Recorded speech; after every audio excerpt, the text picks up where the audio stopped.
इस वक्त एक बड़ी खबर आ रही है। रूस यूक्रेन के बीच चल रही बातचीत के दौरान अमेरिका ने चेतावनी दी है कि अमेरिका की रूस में रह रहे अपने नागरिकों को उसने चेतावनी दी है। रूस उन्हें हिरासत में ले सकता है, यह शक है अमेरिका को।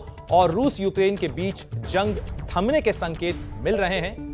इसके बीच ही अमेरिका ने यह चेतावनी अपने नागरिकों के लिए जारी की है। कल तुर्की में दोनों देशों के बीच बातचीत हुई थी। रूस ने अपनी सेना कम करने के संकेत दिए हैं। तो एक तरफ जहां रूस और यूक्रेन तनाव कम करने की कोशिश कर रहे हैं, बातचीत की कवायद चल रही, वहीं अमेरिकी विदेश मंत्रालय ने एडवाइजरी जारी की है। उसका यह कहना है कि रूस यूक्रेन युद्ध के मद्देनजर अब रूस में रह रहे अमेरिकी नागरिकों को गिरफ्तार कर सकता है। तो रूस यूक्रेन के बीच जंग का आज 35वां दिन है।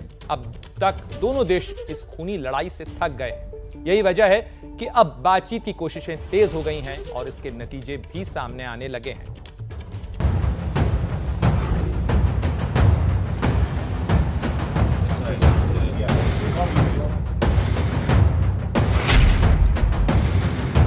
तुर्की के इस्तांबुल में जब रूस और यूक्रेन के प्रतिनिधि आमने सामने बैठे तो माहौल गर्म था। मीटिंग को लेकर दोनों देशों ने कोई गर्मजोशी नहीं दिखाई, हाथ तक नहीं मिलाया। लेकिन कई घंटे मंथन के बाद जो नतीजे निकले, उससे दुनिया ने राहत की सांस ली। जंग के मैदान से बातचीत की मेज पर आई यूक्रेन ने रूस के सामने प्रस्ताव रखा। सुरक्षा गारंटी मिले तो तटस्थ रहेंगे, किसी सैन्य गठबंधन में शामिल नहीं होंगे, अपनी धरती पर विदेशी सेना को बेस नहीं बनने देंगे, परमाणु हथियार हासिल नहीं करेंगे, डोनबास और क्रीमिया पर दावा नहीं करेंगे। रूस भी यूक्रेन के यूरोपियन यूनियन में शामिल होने का विरोध नहीं करेगा। यूक्रेन के इस प्रस्ताव पर रूस की तरफ से भी सकारात्मक पहल की गई। बातचीत के दौरान ही रूस के उप रक्षा मंत्री अलेक्जेंडर फोमिन ने कहा कि रूसी सुरक्षा बल कीव और चेरनीहिव की दिशा में सैन्य गतिविधियों में कटौती करेंगे।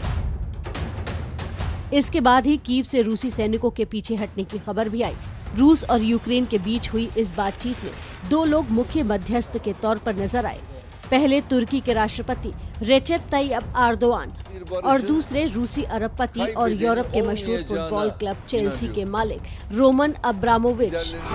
बातचीत से पहले अब्रामोविच को लेकर अफवाह उड़ी थी कि इन्हें बेलारूस में हुई पिछली बैठक के दौरान जहर देकर मारने की कोशिश की गई, लेकिन रूस ने तुरंत खंडन करते हुए इसे पश्चिमी देशों का प्रोपेगेंडा बताया है।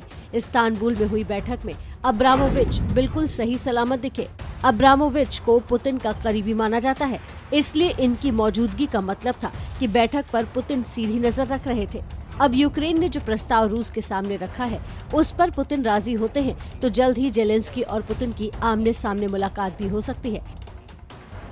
हालांकि पश्चिमी देशों और खासकर अमेरिका इस बातचीत को संदेह की नजर से देख रहे हैं। ब्रिटेन समेत नेटो के तमाम देशों ने भी कहा है कि अगर पुतिन युद्ध विराम के लिए राजी भी हो जाते हैं तो रूस का लगा प्रतिबंध नहीं हटने वाला। पश्चिमी देश दावा करते हैं कि उन्हीं प्रतिबंधों की वजह से रूस बातचीत के लिए तैयार हुआ है, इसलिए रूस पर दबाव बनाए रखना चाहिए। करीब 3.5-4 साल बाद ये बैठक हो रही है, जिसमें थोड़ी ही देर में प्रधानमंत्री मोदी बिम्स्टेक शिखर सम्मेलन को संबोधित करेंगे। बंगाल की खाड़ी से सटे देशों का समूह है बिम्स्टेक और इस बिम्स्टेक शिखर वार्ता को पीएम मोदी संबोधित करेंगे। श्रीलंका की अगुवाई में यह बैठक हो रही है और श्रीलंका के आर्थिक संकट के बीच पीएम मोदी का यह संबोधन बेहद अहम माना जा रहा है। तो वर्चुअली ये बैठक हो रही है बिम्स्टेक के शिखर सम्मेलन की और बंगाल की खाड़ी से सटे देशों का ये महत्वपूर्ण सम्मेलन है।